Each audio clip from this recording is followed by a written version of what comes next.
Hello guys, in this video I'm going to show you how to check out whether a particular product is available in a nearby store on the Tchibo application. But first I just want to mention, don't forget to subscribe to my channel, because at 10,000 subscribers I am going to show you my whole YouTube revenue statistics and growth strategy, how to make money online. Now let's jump into it. First of all, open the app on your phone.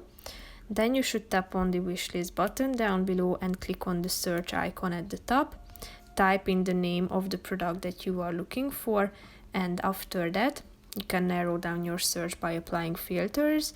Click on the product that you are interested in, scroll down and tap on the store availability. In store availability you should select your store by tapping on this button, and after that click on the search button below it.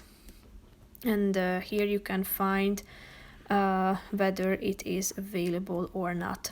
So here you can see the availability of the particular product marked with, in this case, red, since it is not available in either of these stores, but feel free to check them out.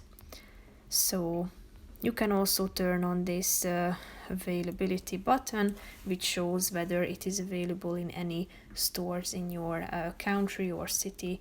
So you can also select a store from your map. So that's pretty much it for this video, guys. See you in the next one. Bye bye.